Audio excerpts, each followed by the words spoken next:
So after owning this Mercedes Benz for almost 4 years, and as well as owning previous Benzes, I now have come to the conclusion that modern day Mercedes Benz won't last 100,000 miles. Let's get into it now. Life's too short to drive boring cars. Yes, that's right. It's not just this late model Mercedes C300 with this turbo 4-cylinder engine. It actually includes a variety of modern day Mercedes Benz. As a matter of fact, the GLE, one of the most unreliable SUVs noted on the market today. Consumers Reports actually quotes that every single Mercedes model is predicted to be either below or well below the industry average. That's right, reliability isn't well known with this manufacturer, as well as the way it's structurally put together does not inspire confidence. Cosmetic components, that clearly is just an extension of what you're seeing underneath the engine and this drivetrain. Got flimsy parts like this, or flimsy parts like this, or down here, or hollow parts like this, or rattly door handles.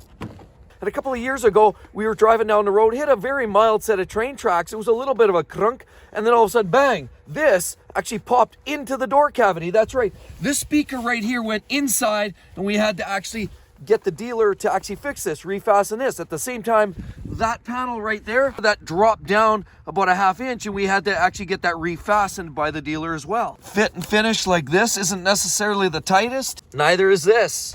And there's also been many complaints that have hit the radar at the dealer level that this panoramic sunroof has come dislodged off its rails, and you had to get that fixed at the dealer too. Remember, every trip to the dealer is minimum $250 diagnostic, as well as about a $200 an hour shop rate just to fix up any little nuances that come apart at the seams. All right, and let's open this up. We'll explain a little more what's going on under the hood here. Now as well, these headlights here, LED, and they've got some great design. I love the looks of them, but there have been some problems. Yes, Mercedes-Benz has actually recalled 2018, 19, 20, and 21 model years. GLE, GLBs, C-Class, A-Class, a variety of different vehicles that require a certain adjustment to these headlights when there's been a repair done. Now, this actually happened to us. We had a vehicle, somebody hit our vehicle roadside. They actually had to replace a headlight and did some minor paint work, no structural damage. But when we got the vehicle back, the headlights were pointing basically at the ground. I thought that was particularly interesting. There seems to be a problem with the alignment of those headlights. Another issue to be noteworthy of is the construction materials that Mercedes is starting to use in some of their cars now. Just give this a light tug. Look, flimsy. The little plastic nipple that holds that in, that's going to break loose after a couple of in and outs insertions. These fittings actually crack and split, and then you'll have coolant leaks everywhere. These kind of hoses exist not just here, but they're pretty much planted throughout the car. You'll see more hoses there, rad hoses, upper, lower rad hoses. They all have these really quick connect hoses like this, these ends that tend to split. And they're great when they're for assembly. They lock right in. They're keyed. They only can go in one direction. As you'll notice, there's a little notch in there. Snap, and then they lock. They're great for assembly and speed of assembly. But they're not great after they get many hundreds of heating cycles. Hot, cool. That expands, the plastic gets brittle, and it starts to crack and leak. The problem is a hose like this isn't like a garden variety Toyota hose where you could go down to their dealership and pick up a hose of this length for probably $21. Hose like this is going to cost you $175. And then, of course, getting it off isn't always that easy. So this junky stuff like that is going into the under the hood of these modern day Mercedes-Benz. There's also been a lot of complaints of EGR valves that blow on these things, and they're huge dollars to change.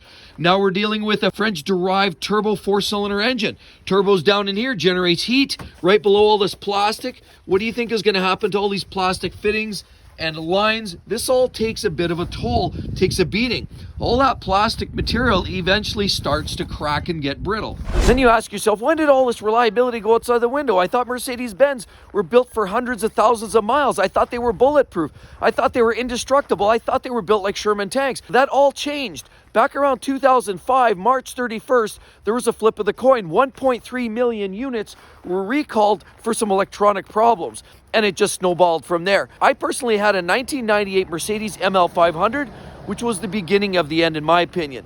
It was a great vehicle from a mechanical standpoint. We had the ML500. It was a twin plug V8 engine, made decent power. We had to do coils, plugs, lines, as well as we had to do water pump on that. But mechanically, other than brakes, it was solid. It was all the cosmetics that were crumbling. The ashtray would break. the cup holder was broken, the sunroof came off the rails, and some of the power windows came and went and didn't operate consistently. So we were starting to see the mechanically they were solid. A lot of the cosmetics and components just weren't built up to task. And that was around that time, up to about 1999, we saw vehicles that really didn't have a lot of recalls. So RepairPal analyzes thousands of vehicles across the nation, summarizes it with certain ratings, and Mercedes Benz comes in at about 3 out of 5 stars in terms of overall reliability and ranks these as about 27th out of 32 vehicles across the entire car market industry. So clearly almost right at the rock bottom. Now these Mercedes as well, according to RepairPal, require about 0.7 unexpected visits to the dealer to address issues that you just didn't hope for. As well, 13% of those are likely going to be of a significant or a very severe nature to the point where it's going to cost you thousands of dollars to rectify, unless of course you have warranty or extended warranty, which might protect you slightly. The average annual cost for servicing of one of these vehicles is about $908 a year when you compare the rest of the industry at about $652. So it's a slightly higher value, and in some people's opinion represents good value considering the amount of technology and driving the brand name is a small premium to pay. And we've had some great opportunities driving this, some great tech and a good looking car, but it hasn't come without a cost. So before we do a cold start on this car and we share some of the engine sounds with you, I'm going to explain as well, on top of that, some customers that have actually had engine failures with some of these cars. So I've described about hitting the train tracks, body panels coming loose. I want to show you something else. We had a fault on the dashboard because it was really cold one day, and it was excessive battery draw. And it had to do with because we had too many electrics going on simultaneously, and it basically warned us that we better start turning loads off because we were going to start taxing the alternator and the battery just too much. A little bit of a hiccup there, but that happens when the weather's really cold in these parts. I also noticed there's some fragility in here. Kind of fragile, a little bit on the flimsy side, and some of the fit and finish does leave a little bit to be desired, although it's a very attractive area. But even with some of this fragility on parts like that, as well as the extension for the seatbelt that retracts right there, that's a little flimsy.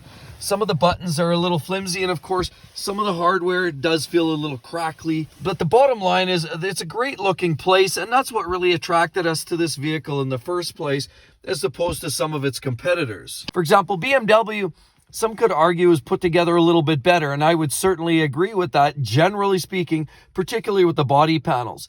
But this interior of the vehicles with the BMW in later years here, especially in the lower level models like the 3 Series, the direct competitor for this vehicle does feel a little bit dressed down, and so that's what leaned us here. Now, while we're here, we are finding some weaknesses, some rattles, some clinks, and there's noise in this vehicle. There's noise that there shouldn't be at a vehicle with 50,000 kilometers. That's right, 30,000 miles. Lots of random clicking and crunching noises and just kind of clunking click, click, click noises throughout. All kinds of little rattly noises throughout the cabin here. That's one thing that we've experienced with this vehicle, as well as that speaker coming out of the door, which we mentioned already earlier, and the body panels coming off. We've also had an excessive amount of wheel noise here. Now, we've had brake noise. We've taken it to the dealer. They assess it. They say, nope, the brakes are fine. They just make a lot of noise. And we've heard other owners also complaining about brake noise from some of these vehicles. Maybe it's a specific type of compound they use and spec for these vehicles. Maybe it's the type of disc and the setup. We see we actually have a cross drill type rotor here, so that might have something to do with it. They are a higher performance brake setup, obviously a larger 4-pot piston calipers. Again, we have lots of aggressive braking technology there, and sometimes you have to take the squeaks and the noises. But for a luxury vehicle, it was a little bit of a disappointment. But not only that, there's a developing noise that we're getting from this vehicle as well. We took it into the dealer twice, not once, twice, and they're actually saying that it's just wheel noise, but they couldn't actually even diagnose it properly. First time we took it in there, they said, oh, it's just your brakes, and they disassembled everything, your calipers, re-greased, lubricated everything, took it back.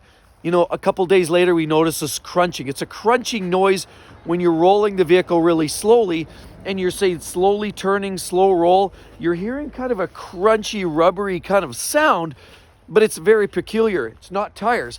But then when we took it back to the dealer the second time, they said, well, do you have any extra tires we can put on? We said, well, you're the dealer. You should be diagnosing this. Well, coincidentally, our warranty just ran out, and now they're walking away from this. I clearly believe that there's something more going on than the wheels. and we'll prove it once we put the next set of skins on there. But in fact, we've had some crunchy noises from on the front end. Could be the transmission, front differential. I doubt it's wheel bearings, and it's definitely not the tires, so we'll stay tuned on that. Clearly, there's some fragility issues with this vehicle as a whole, and it does not feel like it's up to the task for a lot of miles. Now, a couple other quick things to note here. Of course, one time I opened up the hood and I found a couple of screws loose, literally. And I've been told that I've got some screws loose. But basically, I found a couple random screws laying in here.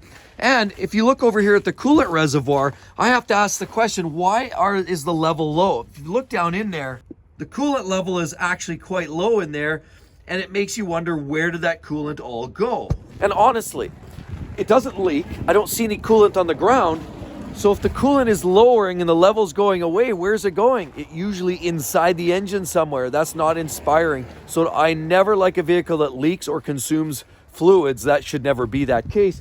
But that's something that's been going on here as well. And then we have this A and B Mercedes Benz service situation where one year it's an A service, next year it's a B service. You know, oil changes, it might be the next year, it might be oil changes and some brake checks and random checks, but there's a lot of fluff in there. Now, I truly am a big advocate for servicing, but I like to get my money's worth, and I don't like to see a lot of fluff and checklists that add up to a whole ton of money. I like to get actual value. I want to see fluids, filters, actual tangible checks, and that's where I'm not totally sure I get my money's worth. So you take a vehicle that was about $50,000 Canadian funds a few short years ago, 5 years later, and now we've got ourselves a vehicle. We were in fact looking at selling it, checking the prices, and it's gone down probably to close to half of its value in 5 short years. And so when other people, you know, after a few years, you get to hold on to these vehicles, you got to wonder if this ever makes it to that second, third, or fourth owner, the neglect kicks in too. And it's bad enough that these vehicles are quite fragile. If there's any neglect of any servicing and repairs that are immediate, that will definitely be surefire way to accelerate this right into the dumpster. If you want to get one of these C300s, I believe 2019 and newer are better. You get a better revised key fob, you get the MBUX system, you can do remote starting, you get better technology buried in that MBUX system, and as well, apparently the engine is slightly improved. The older versions, 2015 to 2018, apparently have more issues. Now, word has it, I've heard people talk about $11,000 engine job because they had a noisy engine as a result of wrist pins. That's right, piston, connecting rod, and that pin that holds things together. And there's an issue with the installation of that from the factory, and people had to get a full engine rebuild on the house because they were lucky enough to have warranty.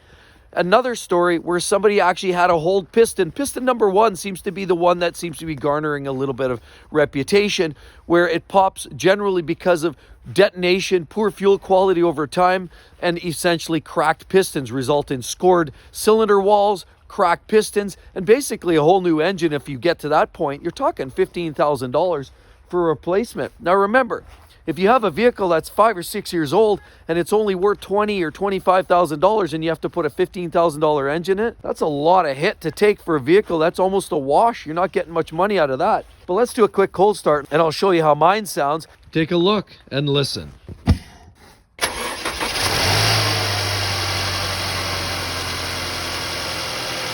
So generally there's no oil consumption here. We don't have to add a lot of oil or anything to this car. We just change it between oil services. You can hear the engine. There's a slight rattle to it, but it's relatively purrs. It's quiet. It's similarly noise as our Toyota Camry that we own as well, which is brand new. That also has a slight little rolling engine noise. You can almost hear those mechanical parts rolling around, and you hear the same storyline right here. Not uncommon. But these engines they're fun, they're powerful at 242 horsepower, but I truly believe they're very fragile, and I don't think they'll make 100,000 miles.